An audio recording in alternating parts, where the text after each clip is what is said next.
Hello hello ඉතින් කොහොමද මගේ යාළුවන්ට මම අදත් ඔයාලා සාදරයෙන් පිළිගන්නවා මගේ මිස්ටර් ටෙක් එකේ YouTube channel එකට. අද මම ඔයාලට කියලා දෙන්න යන්නේ කොහොමද Free Fire game එකේ FPS 120 unlock කරගන්නේ කියලා PC එකෙන්.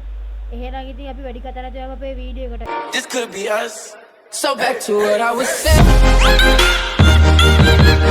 Could be us. හරි ඉතින් ඉස්සෙල්ලාම ඔයාලගේ තියෙන වෙබ් browser එක open කරගෙන BlueStack 5 කියලා සර්ච් කරගන්න. BlueStack 5 ඊට පස්සේ ඔයාලා මේ version එක install කරගන්න ඕනේ PC එකට.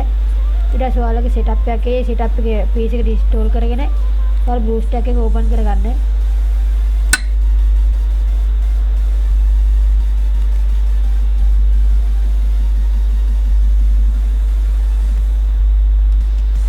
BlueStack වල setting වලට යන්න.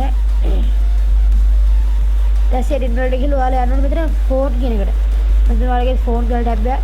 එතන ඔයාලා ගත්තේ මෙන්න මේ choose a pending profile කියලා ඔයාලා මෙතන Samsung Galaxy S20 Ultra එක තමයි පෙන්නන්නේ. ඔයාලා මෙතන create profile දීලා මෙන්න මේක ගහ ගන්න ඕනේ. මම ඔයාලට මේක description එකේ දාලා දෙන්නම්. මෙතන ඔයාලා කැමති network එක දීලා තියන්න ඔයාගේ පෙන්නන එක. ඊට පස්සේ ඔයාලගේ දැන් මෙතන තියෙනවා game එක.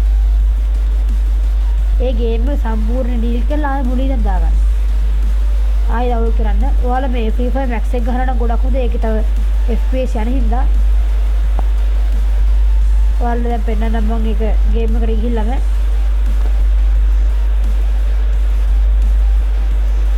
ගේම් එක ලෝඩ් වෙනවා. හරි ඉතින් අපි මෙන්න විදිහට තමයි අපි ගේම් එකට ලොග් වුණා.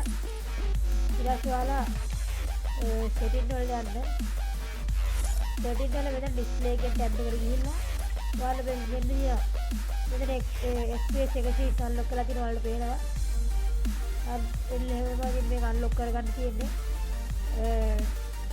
ඊට ඔයාලා මෙතන ගොඩක් lag වෙන. ඒ කියන්නේ IT third gen වගේ low end PC ගන්නත් video ගන්නකෝ standard දාගන්න graphic ඒක lag එක තව අඩු වෙනවා. හරි ඉතින් මගේ වීඩියෝ ඔයාලා පොඩි හරි දැනුම ලැබුණා නම් subscribe කරලා like and share කරන්න. වීඩියෝ එක අවසානයේ කමෙන්ට් එකක් දාලා යන්න. එහෙනම් අද මේ වීඩියෝ එක අවසන් කරනවා.